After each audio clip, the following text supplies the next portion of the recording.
Activité yin ou yang, comment les distinguer? Bonjour tout le monde, je m'appelle Maud et sur cette chaîne, je vous parle du parcours des flammes jumelles en tant que polarité yin éveillée au lien en premier.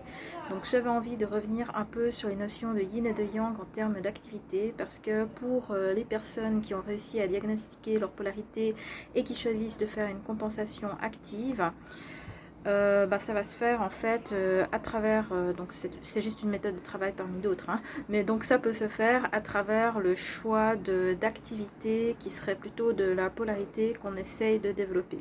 Par contre, est-ce qu'une activité est de type yang ou de type yin? Ceci apparemment ça n'a pas toujours l'air clair pour tout le monde et c'est pour ça que j'avais envie de revenir un peu plus là-dessus. Donc tout d'abord, il y a une chose que j'aimerais vraiment expliquer à propos du yin et du yang, et ça, je pense que ça va être important pour la suite de mon propos, c'est que le yin et le yang sont pas des valeurs absolues en soi. Pour être plus précise, en fait, le yin et le yang, à la base, c'est des valeurs qui sont relatives, puisque un objet ou une chose, en fait, est yin ou yang en fonction en fait du contexte qui est autour. C'est-à-dire que une même chose peut être yin ou yang.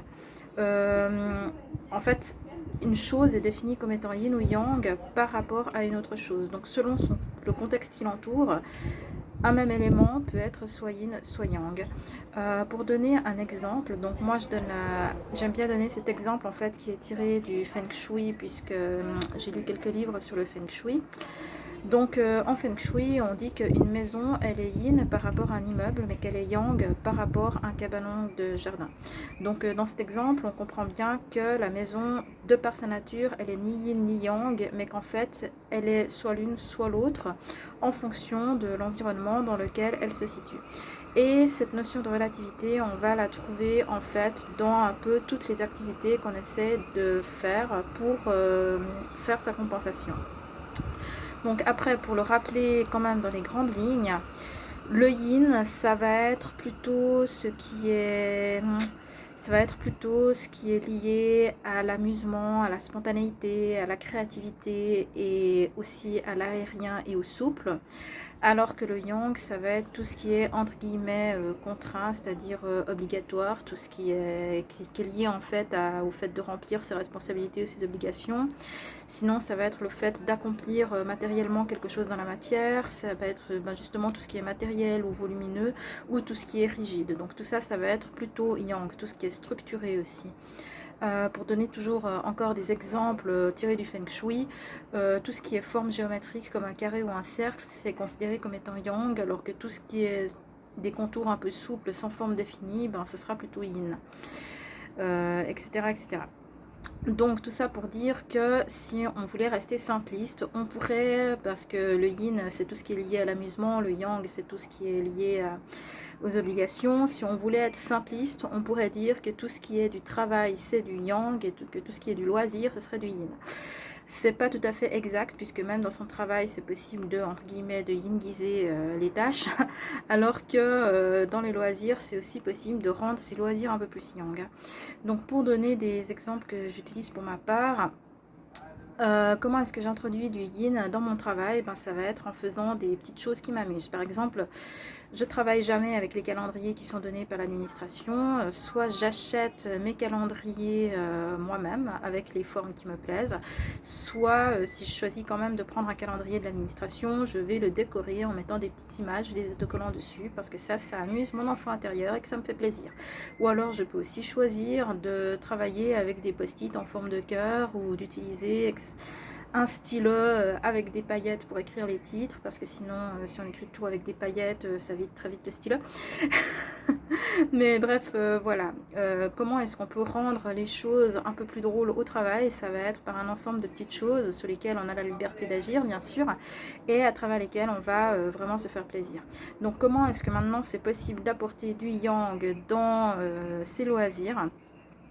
Donc si je reprends la liste que j'ai dit tout à l'heure au niveau de tout ce qui est yang, donc le fait d'accomplir matériellement les choses, tout ce qui est structuré aussi, Le fait d'apporter du yang dans ses loisirs, ça va être de choisir déjà en fait, je vais y revenir après. Je vais d'abord faire une parenthèse. Donc déjà, on peut choisir de se fixer un objectif et qu'on va atteindre. Donc ça va être une façon de se faire plaisir en ayant rempli quelque chose. Donc soit une performance artistique ou musicale, ou encore d'avoir, je sais pas, de terminer un puzzle, par exemple. Ou encore, oui, ben, ce que je viens de dire en fait. Excusez-moi, je me perds un peu dans mes notes. Euh, donc maintenant, il y a beaucoup d'activités en fait où le yin et le yang vont être un peu mélangés. Par exemple, dans le cadre de la musique, je me souviens que j'avais reçu il y a quelque temps un commentaire sur quelqu'un qui se demandait si jouer du piano c'était yin ou yang. Et ce que je lui avais répondu, c'était que ça dépend tout simplement de quelle manière est-ce qu'on choisit de jouer de la musique. Donc si c'est en lisant une partition, à ce moment-là c'est yang, et comme la personne l'avait très bien dit parce qu'elle avait très bien compris, le fait de lire une partition oblige en fait à être ancré dans la matière. Par contre, si on choisit de jouer de la musique en faisant uniquement dans l'improvisation, à ce moment-là on se laisse uniquement guidé par son inspiration, et là ça va être une activité yin. Et si on choisit de rédiger soi-même ses propres partitions, c'est-à-dire qu'on crée soi-même l'air et qu'ensuite on l'implante dans la matière en créant, en rédigeant la partition et en l'imprimant ensuite, à ce moment-là ça va être yin, à la fois yin en fait en termes d'inspiration et yang en termes de réalisation matérielle. Pour donner un autre exemple, en peinture, donc il existe déjà différents types de courants de peinture. Donc une peinture, la peinture en soi, donc là une fois de plus, ça dépend de comment on se fait inspirer. Donc si on dessine de l'abstrait, ça va être plutôt yin.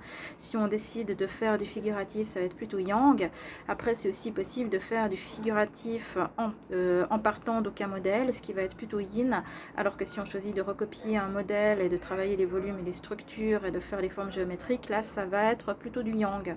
Donc vous voyez que selon tout type d'activité qu'on a, que ce soit au travail ou dans les loisirs, c'est possible d'introduire du yin ou du yang selon ce qu'on essaye de travailler. Dans le cadre d'un profil yin, au travail, ben, en fait, dans mon cas, si je me repenche sur mon parcours, je dirais que le seul fait de ne pas me laisser déconcentrer par l'émotionnel au travail et de réussir à accomplir mes tâches sans retard et dans l'ordre approprié, c'était déjà compenser mon yang, parce que j'étais déjà pas capable de faire ça. Et tandis que dans les loisirs, et ben, au début j'avais fait beaucoup de tentatives pour faire du dessin avec de la gouache, dessiner des animaux et ce genre de choses, recopier des dessins. Aussi j'ai essayé de faire de la couture, mais finalement ben, ce qui m'a le plus parlé, ce qui me parle le plus actuellement, c'est de faire des vidéos YouTube. Donc vous voyez qu'il y a toutes sortes en fait de... Excusez-moi, il y a un hélico qui passe, je vais juste attendre qu'il ait fini de passer. Voilà, l'hélico s'est un peu éloigné, donc c'est un peu les aléas d'être dehors. Donc je le disais, dans tout type d'activité, que ce soit loisir ou travail, c'est possible d'apporter un peu de yin ou un peu de yang. Et voilà, donc ça peut vraiment se faire à travers tout et n'importe quoi. Il faut juste réussir un petit peu, et même si c'est difficile au début, surtout quand on ne comprend pas bien les notions de yin et de yang. Mais en fait, c'est vraiment possible en fait de travailler sur ça. Simplement en introduisant ce qu'il faut dans l'activité qu'on est en train de faire. Et moi, je le répéterai toujours. Je l'ai déjà beaucoup dit dans mes vidéos de témoignages, mais une des activités qui m'a le plus aidé à m'ancrer dans la matière, ça a été de faire le ménage, parce que ça ramène... ça a beaucoup de propriétés yang en fait. Déjà, ça consiste à toucher des choses, ça consiste à apporter une modification à son intérieur, ça augmente aussi les vibrations de l'environnement dans lequel on vit, parce que c'est simplement plus agréable de vivre dans un appartement propre, et c'est une activité matérielle en fait, tout simplement, et qu'on réalise pour de vrai. Et en plus, dans mon cas en tout cas, je devais quand même me donner un petit coup de pied aux fesses pour le faire régulièrement. Donc pour ma part, c'est vraiment le ménage, une des activités qui m'a le plus aidé à m'ancrer dans la matière au quotidien. Ensuite, il y a aussi la façon dont on choisit de mettre en œuvre ces activités. Par exemple, en tant que yin, pour ma part, c'est indispensable que je me préserve une tranche horaire, même si je ne définis pas forcément que ça va être de 9h à 9h15. Mais c'est important que je pose la décision de mettre une tranche horaire durant laquelle je vais me consacrer à une activité, parce que si je fais tout quand je veux, au moment où j'en ai envie, ce qui est ma tendance naturelle, ça c'est une façon de faire qui est yin. C'est ce que va plutôt chercher à faire une personne de polarité yang initiale qui cherche à aller vers le yin, mais une personne de polarité yin initiale qui cherche à aller vers le yang va avoir besoin en fait de s'imposer entre guillemets quelque part une tranche horaire aussi pour pratiquer ses loisirs. Et de la même manière, en fait, personnellement, je me méfie comme de la peste des périodes de vacances. Donc en ce moment, je la publierai sûrement un peu plus tard parce que j'ai fait beaucoup de vidéos aujourd'hui. Mais en ce moment, c'est Pâques, donc on a 4 jours de vacances, donc le vendredi saint, le samedi, le dimanche et le lundi de Pâques. Et même juste ces 4 jours, ce matin, je me suis levée, je me suis rendu compte que si je faisais tout n'importe quoi, j'allais repartir dans le yin et donc repartir en cacahuète et pas me sentir bien à la fin de la journée, parce que c'est ça les conséquences en fait d'un yin. Pour un yin qui se structure pas assez, c'est que ses énergies descendent et du coup il se sent pas bien après. En tout cas c'est moi ce qui m'arrive. Et du coup ce matin je me suis levée, j'ai compris que je risquais de partir en cacahuète parce que comme j'avais pas d'obligation, je risquais de pas structurer assez ma journée et que donc je risquais de me désaligner.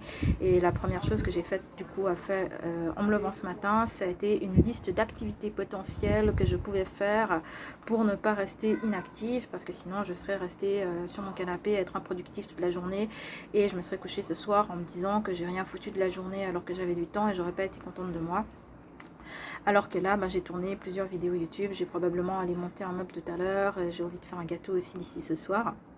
Donc voilà, je m'amuse quand même, mais pour mon équilibre personnel, c'est indispensable que je structure mes journées, y compris quand je suis en vacances. Donc voilà. Donc j'espère que ça vous a aidé à y voir un peu plus clair. N'hésitez pas à poser des questions si vous souhaitez que j'approfondisse encore un point. Et n'hésitez pas à liker, à laisser des commentaires, à vous abonner. N'hésitez pas non plus à prendre soin de vous, c'est très important. Allez, bye bye, bisous.